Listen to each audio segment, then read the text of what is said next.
Se non riesci più a vedere le tue telecamere o il tuo videoregistratore tramite il browser Internet Explorer, seguimi perché in questo video ti dirò come fare per risolvere questo piccolo problema. Ciao, sono Davide Marcomini e nella vita faccio l'installatore di sistemi di sicurezza. Sono anche l'ideatore, fondatore del portale Top Security Advisor e autore della guida antifurbo. Nel canale aiuto l'utilizzatore a districarsi nel mondo dei sistemi di sicurezza. Come dicevo poco fa, in questo video voglio darti la soluzione ad un piccolo problema che tuttavia potrebbe averti creato qualche fastidio. Sappiamo bene infatti che dalla dismissione, da quando Internet Explorer, il famoso browser Windows, è stato mandato ai noi in pensione, qualche impianto di videosorveglianza, qualche telecamera IP non è più visualizzabile tramite il browser. Non voglio fare il classico tutorial, ma darti qualche informazione utile su come risolvere questo piccolo quanto fastidioso problema di visualizzazione.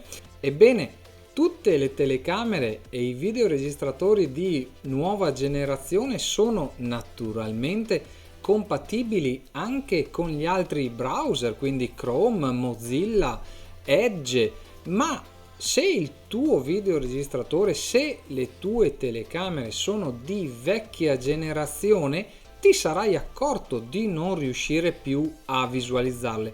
Quindi come risolvi il problema? Come hai risolto? Magari scrivilo nei commenti come hai già risolto il problema.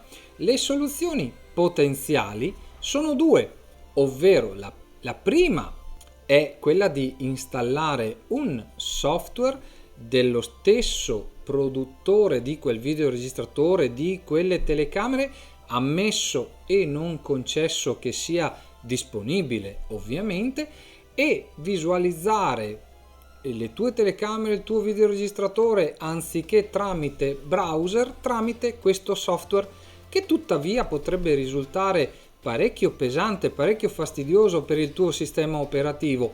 Ci sono software infatti che appesantiscono molto la visualizzazione anche in tempo reale, in real time delle tue telecamere, e quindi diventa molto più pratico, molto più comodo utilizzare un browser. Io ad esempio ho sempre trovato molto più pratico, comodo utilizzare il browser, ma come dicevamo, dal pensionamento di Internet Explorer per certi dispositivi questo non è più possibile. E quindi come fare se non voglio installare un software dedicato? Bene, ci viene in aiuto Edge.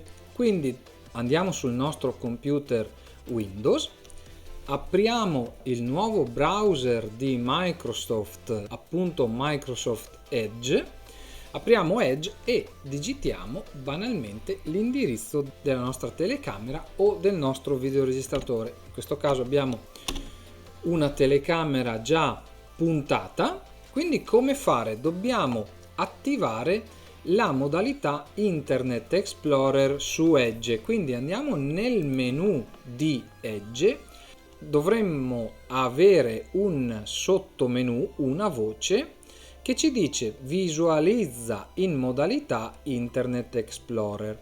Se questa voce non fosse presente, devi andare in impostazioni e rendere predefinito il software Microsoft Edge. A questo punto dobbiamo andare nel menu di Edge e abilitare la voce consente il caricamento dei siti in modalità Internet Explorer. Fatto ciò, si aprirà un secondo menu nel quale possiamo decidere, possiamo dire al browser di aprire quella stessa pagina già in modalità Internet Explorer la prossima volta che dovesse venire aperta. Probabilmente una volta avviata la modalità Internet Explorer, il browser ti farà scaricare i plugin, quegli stessi plugin che si installavano in precedenza su Internet Explorer. Ci tengo a sottolineare che i plugin, come sempre, vanno installati sul PC a browser chiuso, quindi non facciamo installa direttamente dal menu che ci appare, che ci propone l'installazione del plugin, ma facciamo salva, salviamolo in una cartella, apriamo la cartella e dopo aver aperto la cartella chiudiamo il browser, installiamo il plugin nel computer. Solo dopo aver installato il plugin possiamo riaprire il nostro software, avviare, se non l'abbiamo salvato, avviare nuovamente la modalità Internet Explorer e visualizzare le nostre telecamere e il nostro videoregistratore. Spero di averti dato un'indicazione utile. Ringrazio tutti coloro che si sono iscritti al canale. Se non l'hai ancora fatto, iscriviti, spunta la campanella per non perderti i contenuti che andrò a pubblicare in futuro. Io ti aspetto nei prossimi video. Ciao!